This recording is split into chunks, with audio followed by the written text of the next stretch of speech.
Right, let's jump straight into this explainer. If you're a junior cycle history student looking to absolutely nail the 1798 rebellion, you are in the right place. This was easily one of the most dramatic and tragic turning points in modern Irish history. It's the bridge between the Enlightenment ideas of the American and French revolutions and the birth of modern Irish republicanism. We're going to look at exactly how this perfect storm gathered, broke, and permanently changed the landscape. To keep things super simple for your exam prep, we're breaking this massive event down into 4 clear chunks: the causes, the actual course of the battles, the consequences, and finally, a deep dive into our key personality, Wolfe Tone. Okay, part 1, the causes, or as I like to call it, the powder keg. So picture this. You've got a tiny 15% Protestant elite ruling over a massive 85% majority made up of Catholics and dissenters. This extreme imbalance, it's literally the long-term fuel that ignited the entire conflict. The penal laws were designed specifically to maintain this absolute control. At the very top of this social ladder, you had the Ascendancy. Think of them as the ultimate exclusive VIP club. This small group of Church of Ireland members held all the wealth, the land, and the political power, leaving everyone else completely shut out. Then you have the dissenters. These were mostly Scottish-descended Presbyterians living up in Ulster. And here's the catch. Even though they were Protestant, they faced intense discrimination and were completely banned from sitting in Parliament, exactly like the Catholics. And we really need to talk about the crushing economic reality here. Despite making up 75% of the population, the native Catholic majority owned less than 5% of the land by the late 1700s. They were forced to live as desperately poor tenant farmers, paying sky-high rents to absentee British landlords. Like I said, a total pressure cooker just waiting to pop. Enter Theobald Wolfe Tone. Riding the revolutionary wave of America and France, he sets up the Society of United Irishmen in 1791. And his main goal was actually incredibly dangerous for the time.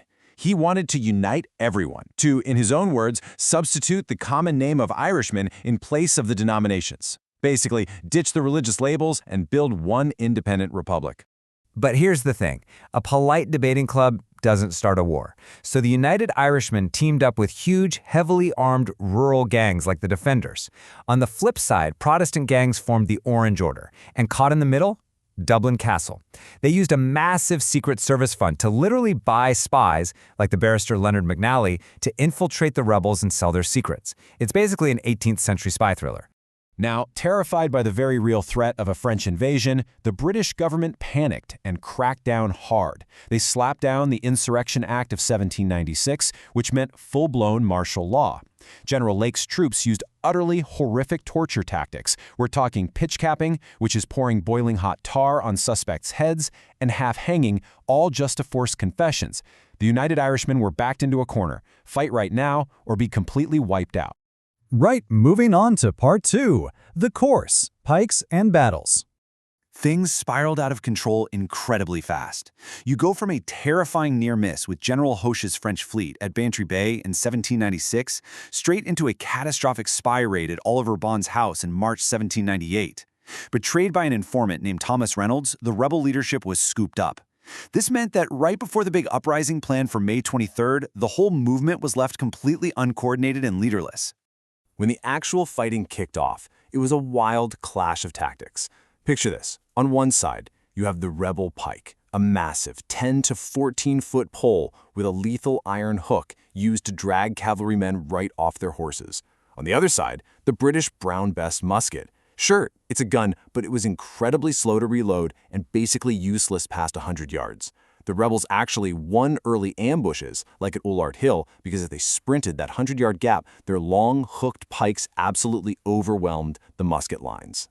We also have to talk about the yeomanry. These were local Protestant-dominated volunteer cavalry units set up by the British. And honestly, their extreme brutality, like burning Catholic homes to the ground, often sparked localized rebellions all on its own.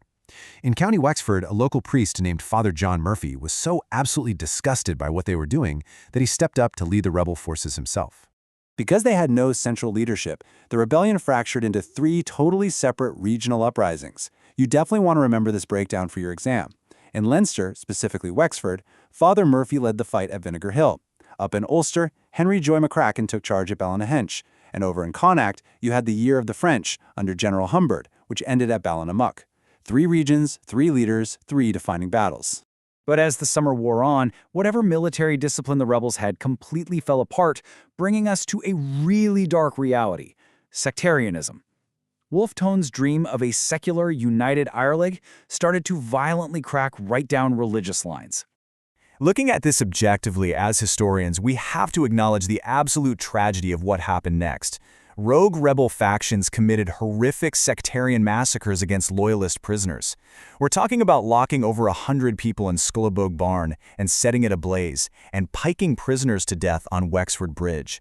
These brutal, religion-fueled killings completely terrified Northern Presbyterians, causing many of them to abandon the Republican cause right then and there.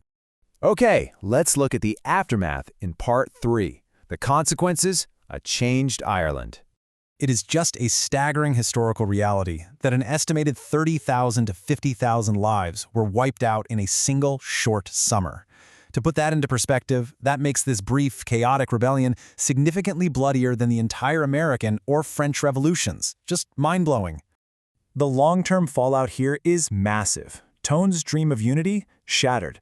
Those terrified Northern Presbyterians became staunch Unionists, looking straight to Britain for safety. And politically, British Prime Minister William Pitt looked at the utter chaos and decided the Irish Parliament simply couldn't handle its own affairs, which paved the way for the Act of Union. And that Act of Union in 1801 wasn't just some political paperwork, it was an economic disaster for Ireland. By scrapping the Irish Parliament and moving all direct rule over to London, it literally drained the wealth right out of Dublin. The city went from being this vibrant European capital to a place defined by crumbling, severely overcrowded tenements. Finally, let's bring it all home with Part 4, our key personality, Wolfe Tone. If you need to write an account of a key personality for your junior cert, tracking Tone's life chronologically is your best bet. He's a crucial part of the Republican triumvirate alongside Thomas Addis Emmet and Lord Edward Fitzgerald.